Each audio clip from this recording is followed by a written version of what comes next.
ಇನ್ನು ನಾಯಕನಿಲ್ಲದ ತೃತೀಯ ರಂಗ ಇದೀಗ ಮತ್ತೆ ಅತಂತ್ರದತ್ತ ಸಾಗುವ ಲಕ್ಷಣ ಗೋಚರಿಸಿದೆ. ಮಮತಾ ಬ್ಯಾನರ್ಜಿ, ಕೆ ಚಂದ್ರಶೇಖರ್ ರಾವ್, ಶರದ್ ಯಾದವ್ ಇತ್ಯಾದಿ ನಾಯಕರು ಇದೀಗ ಮತ್ತೆ ದೂರವಾಗ್ತಾರಾ ಅನ್ನೋ ಅನುಮಾನವೂ ಕೂಡ ಮೂಡಿದೆ.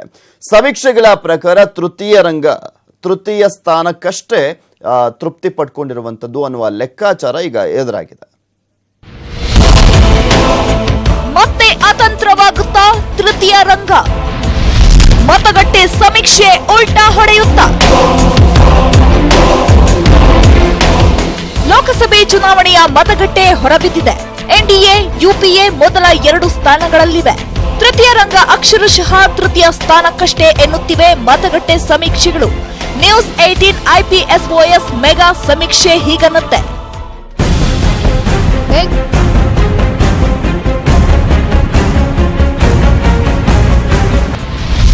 ಫಲಿಸಲಿಲ್ಲ ಕೆಸಿಆರ್ ಯತ್ನ. ಅಗ್ರಜರ ಅಸಹಕಾರ, ಅತಂತ್ರವಾಯ್ತಾ ಥರ್ಡ್ ಫ್ರಂಟ್. ತೃತೀಯ ರಂಗ ರಚನೆಯ ಕಸರತ್ತಿಗೆ ಮೊದಲು ಕೈ ಹಾಕಿದ್ದು ಟಿಆರ್ಎಸ್ನ ಕೆ ಚಂದ್ರಶೇಖರ್ ರಾವ್.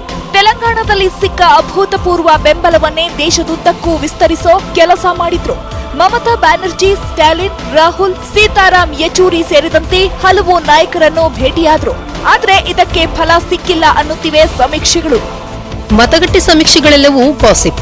ಅವೆಲ್ಲವನ್ನ ನಾನು ನಂಬೋದಿಲ್ಲ. ಈ ಗಾಸಿಪ್ ಮೂಲಕ ಇವಿಎಂಗಳನ್ನೇ ತಿದ್ದುವ ಹುನ್ನಾರ ನಡೆದಿದೆ. ಎಲ್ಲಾ ಪ್ರತಿಪಕ್ಷಗಳು ಒಂದಾಗಿ ಹೋರಾಡುವಂತೆ ಮನವಿ ಮಾಡ್ತೇನೆ.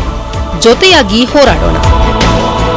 ದಕ್ಷಿಣದಲ್ಲಿ ಕೆಸಿಆರ್ ನಂತೆಯೇ ಉತ್ತರದಲ್ಲಿ ಮಮತಾ ಬ್ಯಾನರ್ಜಿ ಜೊತೆ ಶರದ್ ಯಾದವ್ ಕೂಡ ತೃತೀಯ ರಂಗ ರಚನೆಯತ್ತ ಒಲವು ತೋರಿದವರು. ಮತಗಟ್ಟೆ ಸಮೀಕ್ಷೆಗೆ ಜೆಡಿಯು ನಾಯಕರ ಪ್ರತಿಕ್ರಿಯೆ ಹೀಗಿದೆ. और ये जितना भी एग्जिट पोल आ रहा है, ये इसका कोई मायने नहीं है.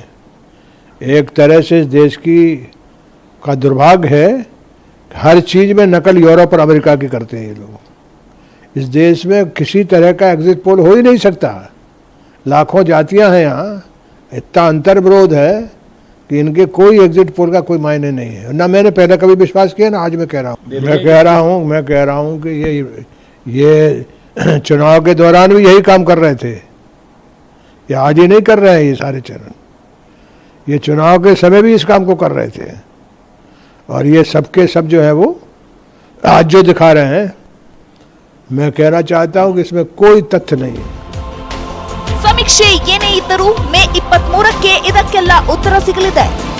Bureau report, news 18 Kannada.